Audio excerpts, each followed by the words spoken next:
The sky over Earth cracked open like torn silk as the Zorathian warships descended. They came in silence first, coasting over the upper stratosphere like vultures on a thermal, until the first wave of destruction punctured the quiet. Cities dissolved in blossoms of white light and orange flame. Communication grids shattered. Satellites blinked out of orbit. And then, finally, came the sound, a deep, rolling thunder that seemed to rise from beneath the Earth itself, reverberating in the chests of those who survived. General Kirith stood at the command console aboard the Ascendancy-class vessel Karzul, hands clasped behind his back. He surveyed Earth's surface with a gaze cold and calculating. Primitive. Barely defended. No orbital fleet. No kinetic shields. A waste of strategic patience, he muttered in Zorathi. The crew of the bridge hissed their agreement in the low, rasping accent of their kind. Our scouts report minimal organized military response, said Turvan, his second. The major cities have fallen. The subcontinent defenses were laughable. The only resistance seems to come from scattered rural insurgents. Kiritha's mandibles clicked in a grim expression of satisfaction. Then Phase 2 begins now. Cleanse the highlands and secure the mineral beds. This world is ours. As their commands echoed across orbital relays, atmospheric entry pods screamed through the skies, spearing into remote territories. One pod, black as obsidian and the size of a transport truck, embedded itself deep in a stretch of snow-dusted mountain terrain in the northern hemisphere. The region's human name no longer mattered. To the Zorathians, it was Sector R-73, a high-altitude pocket to be neutralized, mined, and forgotten. But something stirred there, something they hadn't anticipated. The first patrol team went silent within 3 hours of deployment. A standard 6-soldier unit, equipped with exosuits, plasma rifles, and full tactical AI. Their final transmission was static, broken only by a short-range alert beacon that blinked twice before dying altogether. Kirith was unimpressed. Geological interference. Send another unit. The second patrol vanished within 10 minutes of landing. No signal. No distress call. Only a long-range drone managed to recover footage before being shot down. Footage of smoking wreckage, motionless Zorathian bodies sprawled in unnatural positions across the rocks, and one chilling frame, a bullet hole drilled precisely through a trooper's visor, straight between the eyes. Kirith ordered a temporary hold on land expansion in R-73.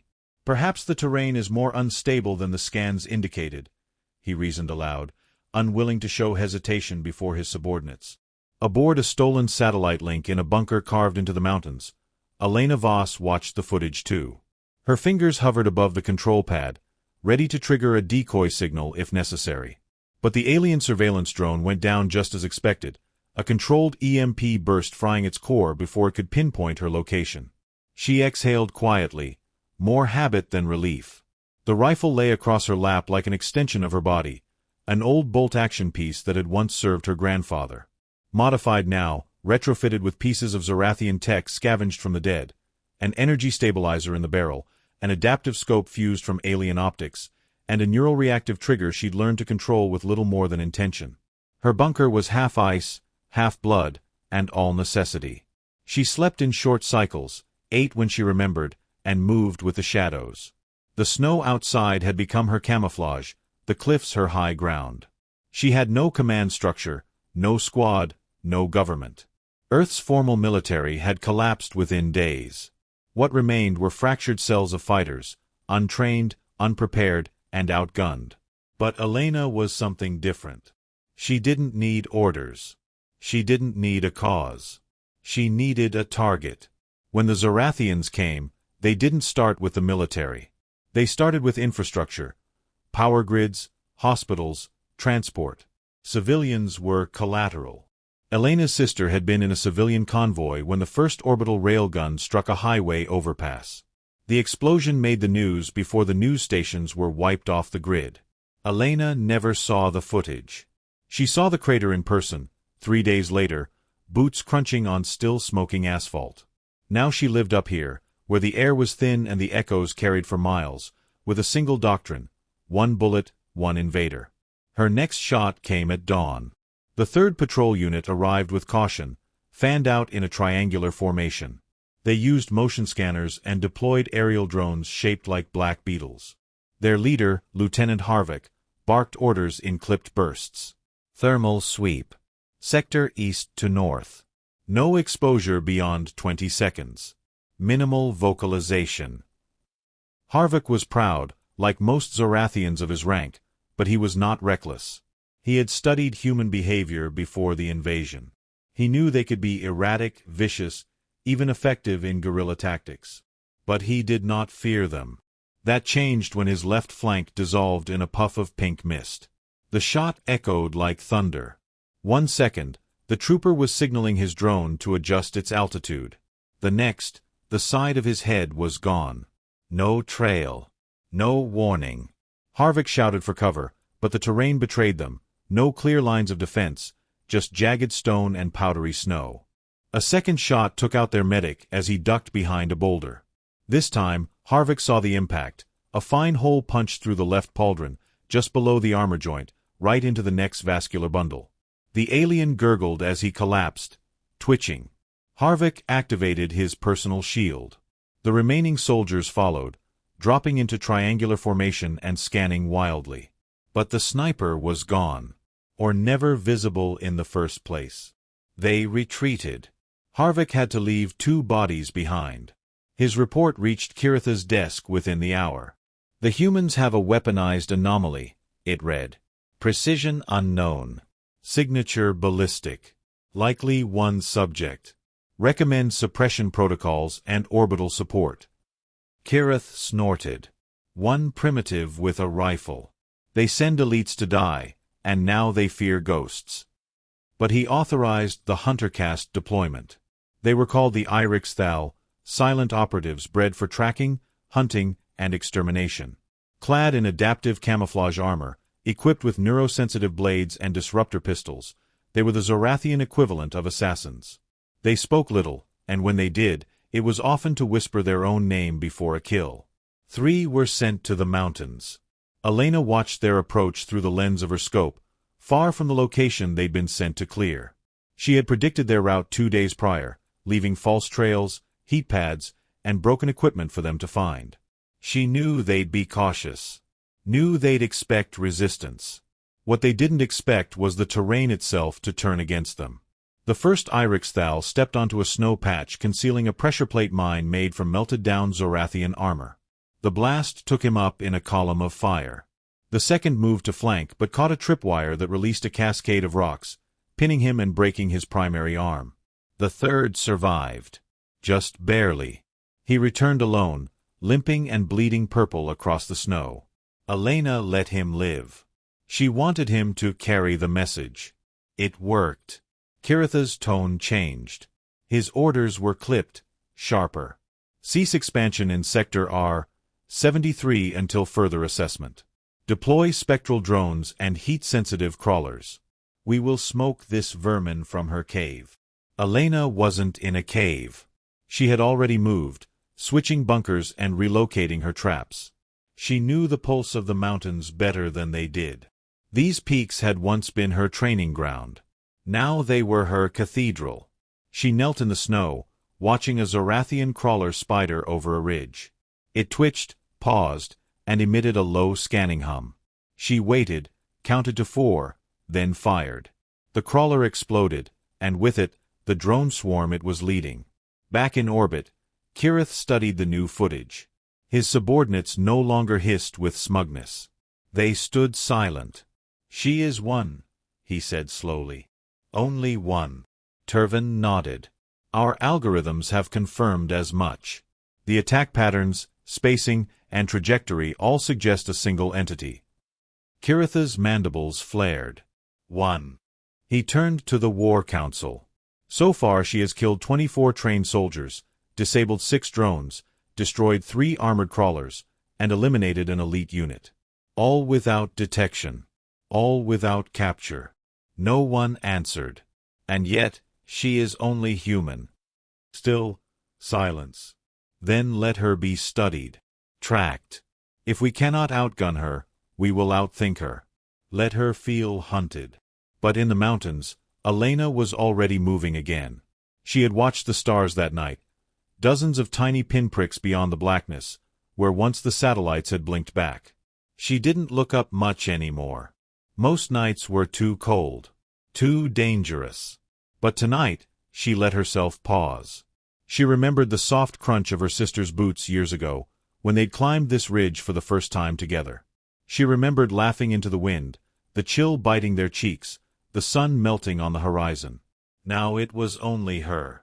The warmth was gone. The laughter was gone. But the wind still howled. And it whispered one truth. They would never take this world. Not while she was here. And high above her, the Zorathian fleet continued its slow orbit, unaware that their perfect conquest had already started to rot from the inside. Wind cut through the pass like a serrated blade, dragging snow and grit into the crevices of the ridge where Elena lay prone. Her breath condensed in short, precise clouds, barely rising from the lip of her scarf. Through the augmented scope of her rifle, she watched the patrol below pick their way along the edge of the forest.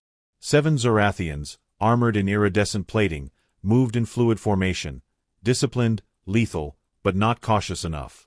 The lead scout paused, scanned the tree-line, and raised 2 fingers. The column halted. Elena adjusted her scope and lined up the shot, gauging wind speed, angle, and pulse. The tech integrated into her sights highlighted structural weak points in their armor, feeding targeting data into her brain like a whisper. She didn't need it. She'd already chosen her mark.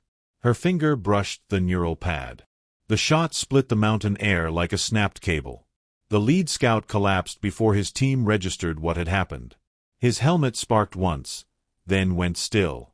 The others scattered, diving behind rocks, their formation unraveling like a shredded banner.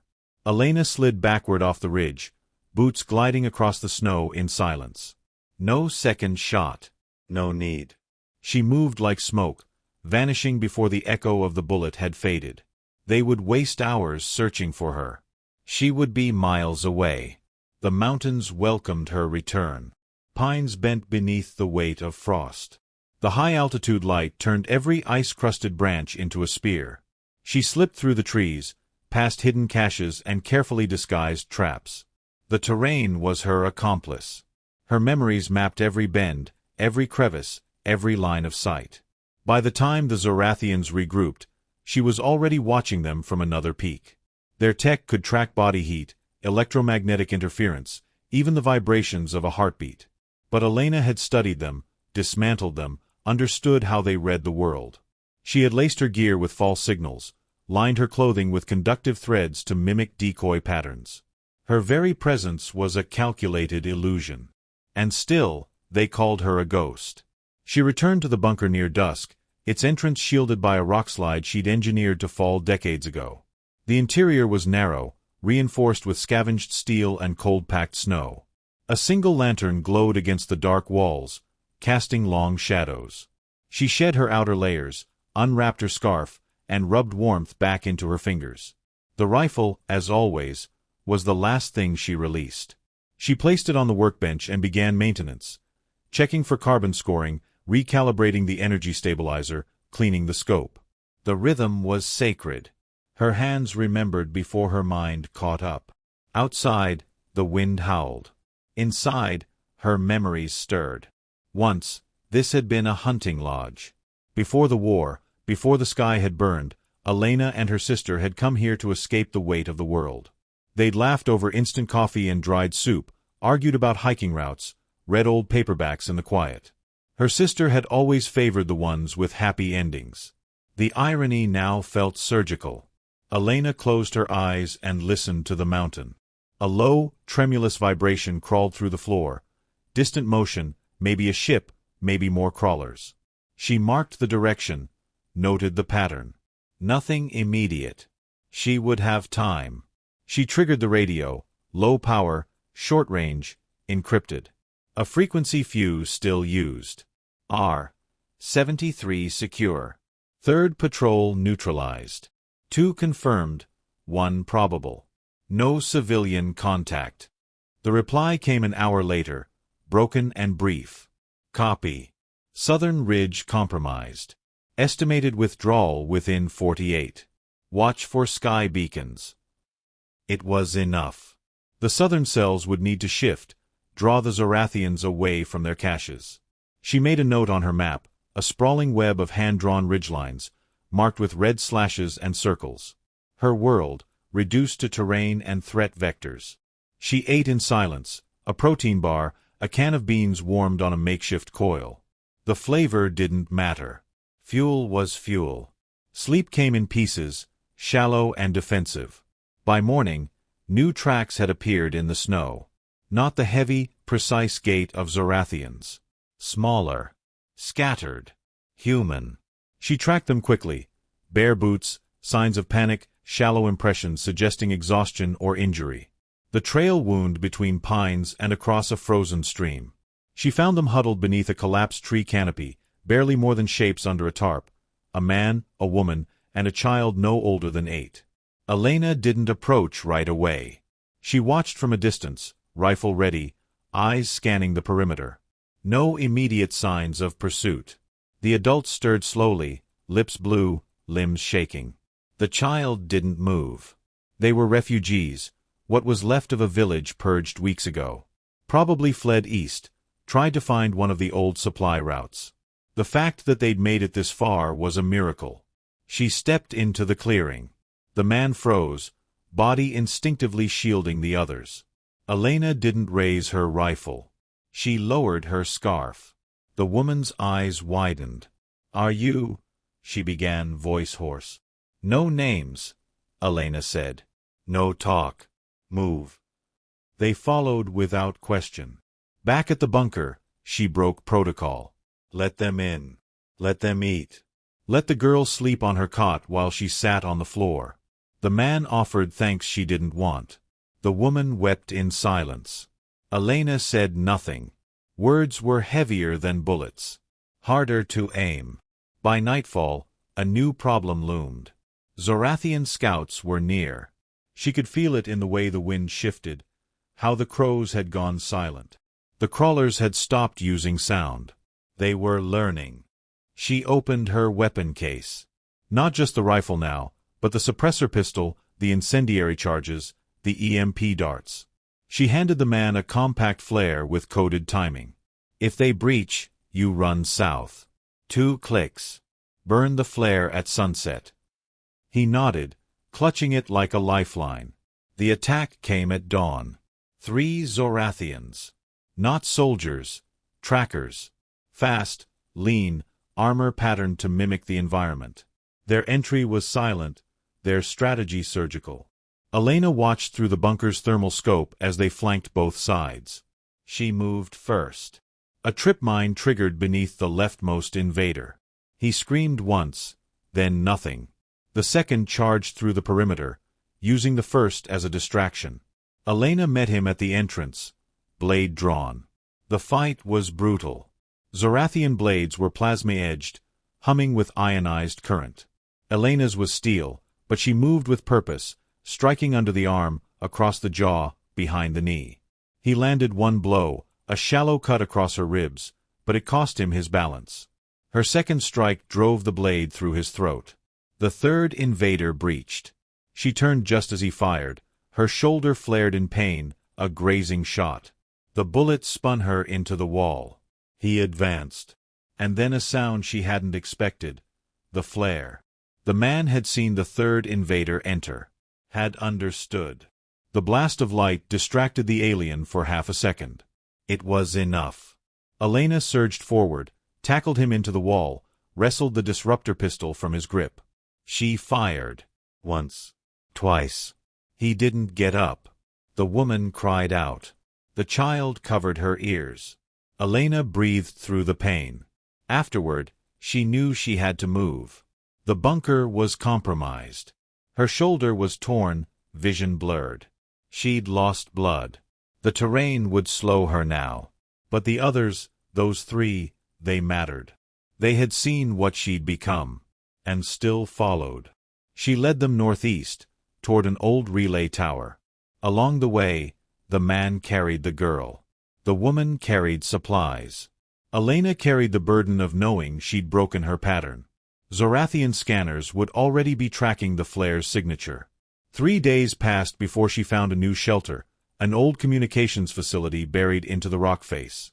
It had power, walls, and isolation. She sealed the entrance and reset the traps. The pain in her shoulder had dulled, but her grip was weaker. She compensated. The child was recovering.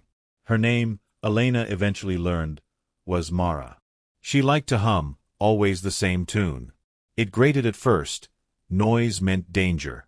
But then it became something else. A reminder. One night, the girl approached as Elena cleaned her rifle. "Are you the ghost?" she asked. Elena didn't answer. Mara stared at the weapon, eyes wide.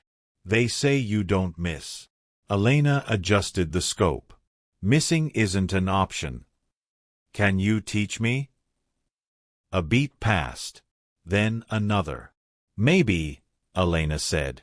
And with that, something shifted. The woman began to take notes from Elena's maps. The man offered to help reset perimeter traps. They had chosen to stay, though Elena hadn't asked them to. Perhaps because they believed. Perhaps because they had nowhere else to go. Kirith read the latest field report with tightening mandibles. "The anomaly has begun engaging with civilian populations," Turvin said. "She broke protocol. Protected non-combatants." Kirith's eyes narrowed. A mistake. Or evolution. The general tapped his claws against the hollow table. "Prepare the next wave. No more probes. Bring fire." Below, in the mountains carved by war and will, Elena Voss watched the stars dim behind the Zorathian fleet. Her shoulder burned. Her body ached. But the rifle was ready. The traps were reset. And Mara was learning. The ghost had a name. And she was no longer alone. A storm rolled over the mountains as the second wave descended. No quiet scouts this time, no surgical teams. This was a full purge detachment, 30 strong, armor-plated for heavy impact, flanked by aerial drones that hissed like wasps through the sleet. Kirith had dispatched them with a single directive: eliminate the ghost. No survivors. No signatures left behind. Elena Voss stood atop a fractured ridge, cloak fluttering in the wind, and watched their shadows smear across the valley like a bruise. Her shoulder still throbbed beneath layers of gauze and stabilizer mesh, but she had movement, range, and focus. That would be enough. She'd made a choice when she sheltered the family, crossed a line she once swore never to approach. Now, with Mara learning to aim and the parents mapping patrol paths from the tower's shattered antennas, she understood the price of connection. It made you slower, softer, more vulnerable. It also made you fight harder. The Zorathians were no longer hunting a myth. They were coming for her with calculated vengeance. She would show them what that truly meant. The first engagement came by accident. A forward squad strayed too close to the eastern cliff network, triggering a chain of seismic mines Elena had buried days earlier. The explosion rippled through the air like a beast's roar. Flames licked the sky, debris rained down the slope, and 2 drones spun into the earth in flaming arcs. One soldier survived, staggering, limping, reaching for his comm. Elena didn't give him the chance. She dropped from the ridge, knees bending with practiced grace, rifle raised. The shot struck just below the throat seal, shorting the internal circulator. He spasmed once and fell. No hesitation. No cruelty. Just efficiency. The others would hear the blast. She had 5 minutes, maybe less. By the time the drones began their search pattern, she was already elsewhere. The valley became a chessboard. Each move calculated. Each attack designed not for victory, but to confuse, disrupt, delay. Elena struck from below, above, behind. Never the same angle twice. Ammunition was finite. She made every shot count. Bodies disappeared into ravines. Tracks were erased with snow and countermeasures. And still, they kept coming. Kirith watched from orbit. The feed streamed to his command interface. She's isolating strike teams. Forcing resource bleed. Brilliant, in a primitive way. Turvin shifted behind him. Should we deploy orbital surveillance? Glass the entire quadrant? No, Kirith's voice was sharp. We don't burn what we can study. She is human. But she is not typical. We need her alive long enough to learn why. But our losses. Acceptable. Lessons cost blood. Elena moved through the trees like a specter, but her thoughts began to drift. Not to strategy. Not even to survival. To Mara's hands, trembling as she held the training rifle. To the father's bruised voice telling her, "We'll hold the southern corridor." To the mother, kneeling in the dark, whispering prayers Elena no longer remembered. The mountain was no longer her domain alone. She reached the relay tower before dawn, pulse hammering in her ears. The family was there, alive, cold, awake. They'd heard the explosions. They were waiting. "They've committed everything," Elena said, rolling out maps. "This is the final sweep. If we hold them here, we break their momentum. If not, we die," the man finished. She nodded. Yes. They didn't flinch. The woman placed her hand over Elena's. "Then we hold." She taught them quickly. Mara learned to snipe from the knee, to spot reflective glints of enemy visors, to count shots and trace echoes. The parents set traps, cut blind paths through the snow, rerouted energy through the tower's long-dead antenna to spoof Zorathian sensors. The relay station became a fortress, not in strength, but in cunning. Elena watched them, and something shifted again. A different kind of weight settled into her chest. Not grief. Not guilt. Something older. Something dangerous. Hope. It scared her more than any alien ever had. The second engagement was personal. They found her trail near the ravine, smashed equipment, scattered tracks. A bait trail. The squad that followed it was elite, led by a Zorathian commander named Valor, whose record included the razing of 4 human cities. Elena knew his name from the Resistance's blacklist. Knew his method, relentless, systematic, cruel. She left messages in her wake. Old Resistance graffiti. Words scrawled in blood-red clay across rock. "You came to hunt gods. You found ghosts." Valor didn't flinch. He increased the perimeter. Brought heavier firepower. Elena waited until nightfall. The forest was slick with mist. The Zorathians formed a tight wedge, drones above, 2 pathfinders forward. Their infrared systems were dampened by chemical scramblers she'd released earlier. Visibility was low. Audio filters were dampened. She struck from beneath. The trapdoor pit collapsed under 2 soldiers, dropping them into a nest of kinetic spikes. Their screams summoned confusion. The drones spun wildly, trying to find the source. Elena picked them off one by one, precision kills, each carefully placed to avoid overcommitment. Valor activated his close-range shield and pressed forward. He was faster than the others, smarter. He caught her trail and broke away from his unit. She let him follow. Lured him toward the cave system near the glacier shelf, where heat signatures vanished and sound traveled oddly. He moved like a predator, silent and deliberate. So did she. They met in the cavern beneath the ice, steam rising from the exposed geothermal vents. His armor gleamed. Her cloak was soaked in shadow.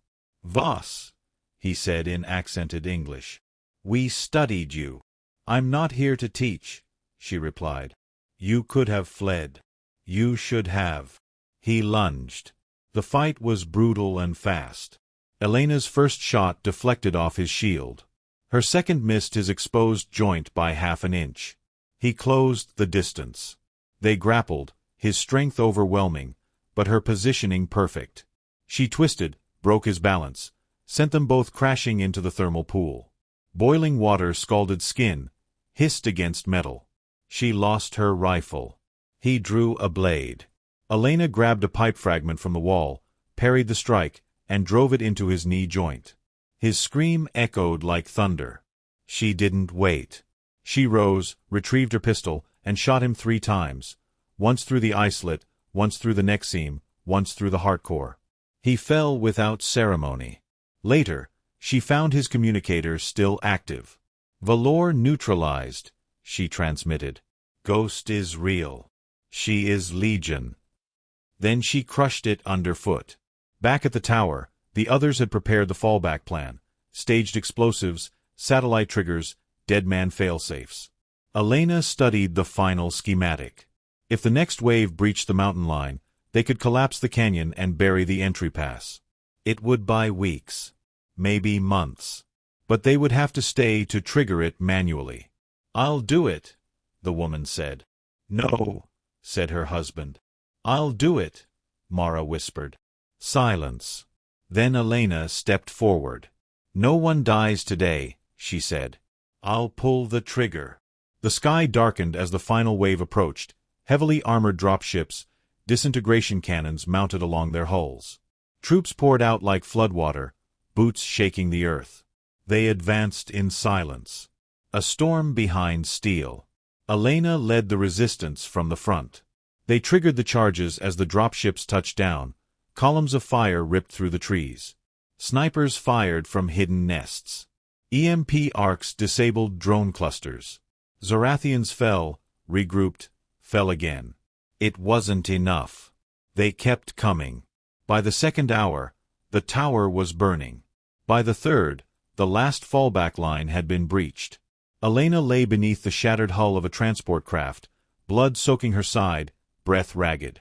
The man and woman were gone, dragging Mara toward the last tunnel exit. The detonator was in Elena's hand. She looked up at the sky. One ship hovered overhead, its cannon charging. Kiritha's personal flagship. He was watching. She triggered the beacon. The mountain erupted. Rock sheared from the sky. The tower collapsed. The ridge buckled.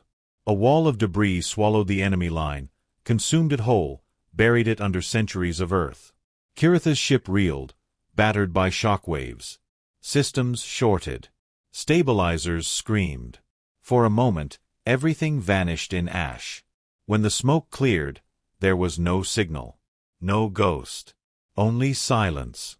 From orbit, Kirith stared at the wreckage. His claws tightened. "She gave her life to stop us," Turvin said. "No," Kirith whispered. "She gave her death meaning." And far below, in a secret shaft dug deep beneath the relay station, Mara opened her eyes to the flickering light of a backup generator. Her parents sat beside her, eyes red, hands held tight. In the corner, wrapped in bandages, unconscious but breathing, Elena Voss slept. Hunter and hunted, both. And tomorrow, the war would begin again. Elena Voss had never seen the stars from orbit before. They pulsed like distant memories through the viewport of the stolen Zorathian courier vessel, each one a whisper of how far she'd come, and how far she still had to go. Her body was held together by pain suppressors and temporary stabilizers, her ribs webbed in synth-bone scaffolding, her left eye still recovering from retinal shock. But she was alive. Against reason, against the shape of the war, she lived. More than that, she was flying into the heart of the empire that had burned her world. Mara sat beside her, legs drawn tight to her chest, silent but awake. The girl no longer flinched at gunfire. She flinched at silence now. Elena understood. Silence was where the memories lived, and neither of them could afford to remember too long. "You ready?" Elena asked without looking. Mara nodded. "Are you?" "No. But I'm going anyway." The courier ship drifted past the first line of orbital sentries with falsified credentials encoded into the transponder chip Elena had taken from Valor's corpse. Kiritha's personal fleet hadn't flagged the breach yet. Their attention was drawn elsewhere, toward mounting unrest, disappearing supply lines, and rumors that the ghost of Cal Basin had not died, but risen into legend. What they didn't know was that she was coming for the Empire's throat. She keyed in the coordinates manually. The screen displayed a spire of obsidian rising from the capital planet's surface like a blade driven into stone. The Hall of Ascendancy. Kiritha's command citadel. The brain of Zorathian dominion. "This is suicide," Mara said quietly. Elena didn't argue. "I know." She had one shot. One bullet. One impossible angle through armor, atmosphere, and distance.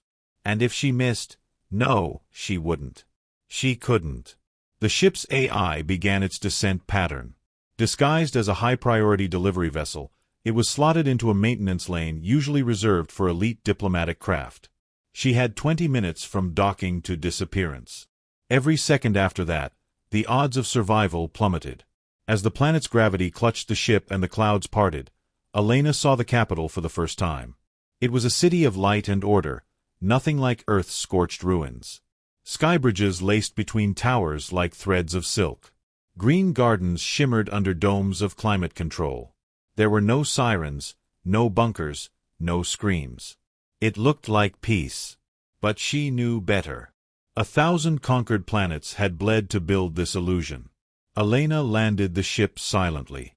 They exited into the maintenance corridor, cloaked in technician garb scavenged from the ship's storage. Mara carried a compact plasma cutter. Elena had the rifle, broken down into 3 parts and hidden beneath industrial casings.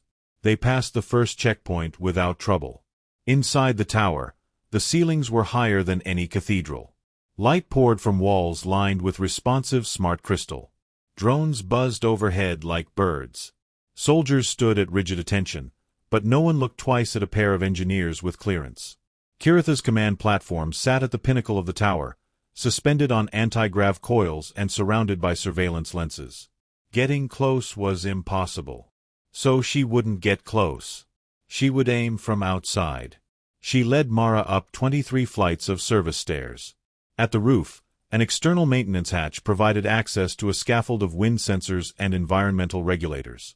Elena disassembled the rifle with reverent efficiency, locking each piece into place while the wind whipped her hair around her face. The tower spire glinted 2 kilometers across the skyline. Between her and Kirith stood thermal dampeners, ballistic shields, high-atmo distortion fields, and a crosswind strong enough to warp magnetic trajectories. She lay flat on the paneling, peering through the scope. Adjust 3 clicks right for curvature. Gravity drop rate is 0.91 meters per second squared here. Mara didn't question her math. She steadied the stand. Why him? The girl asked. Elena paused. Because when you cut the head off a snake, it stops thrashing. Kirith stood alone in his glass chamber, studying holograms that displayed frontline failures and intelligence gaps. He looked bored, detached, as if none of it mattered. Elena exhaled. Everything mattered. Her fingers settled on the trigger. Then her scope blinked, an incoming signal. A Zorathian comm burst. Unsecured. Intentional. Her eyes narrowed. She tapped the receiver. Kiritha's face filled her scope. You're predictable, Voss, he said, voice slow and precise. You'll take the shot. You believe in causes. That's why we'll always win. Because you still believe in meaning. She didn't reply. She adjusted her angle. You kill me, you make me a martyr. The people will double down. The Empire will become legend. But if I kill you... She fired. The bullet shattered the screen. Shattered the glass. Shattered his chest. One shot. Clean. Final. The glass shell exploded inward. Kiritha's body crumpled over the console, dragging sparks with him. Mara grabbed Elena's arm. Go. The alarms triggered too late. Elena had already disassembled the rifle, packed the pieces into the casing, and slipped back into the stairwell. By the time the guards reached the rooftop, the wind was empty. They reached the extraction point 5 minutes later. The courier ship was gone, pre-programmed to explode at a nearby depot. Instead, a civilian transit drone waited, disguised and untraceable. They vanished into the capital's underbelly, then off-world, before the Zorathians could recover. Kirith was dead. The Emperor of Flame, the Conqueror of Earth, slain by a bullet crafted in a human ruin and fired by a sniper no one believed still existed. The news broke the next cycle. The Empire paused, then fractured.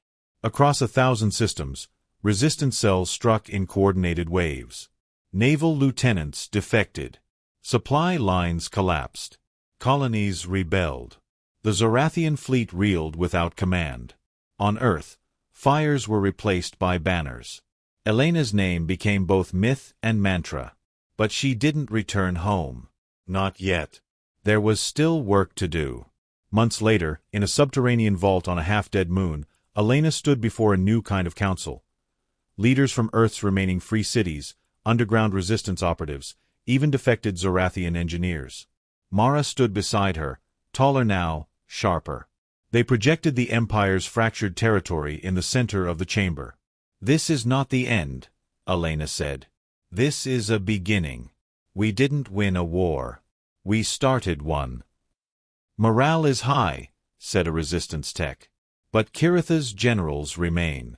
They'll retaliate." Elena nodded. "Then we make sure they regret trying." A new fleet was being built, scrap ships bound with stolen tech and hope. Elena refused titles. She took missions instead. Mara trained others now, her calm precision matching her mentors. The ghost in the mountains had become a symbol. But Elena Voss never sought symbols. She sought freedom. And revenge. One night, alone beneath a cracked sky, she stood by an old relay tower, rebuilt now, powered by solar arrays, surrounded by saplings. A small plaque had been nailed into the base. "For those who stood. For those who fell. For those who still stand." Elena ran her fingers across the words. Somewhere far above, in the Empire's ashes, new powers were rising. She loaded her rifle. Checked the scope. The war wasn't over. Not until every last invader was gone. And Elena Voss never left a war unfinished.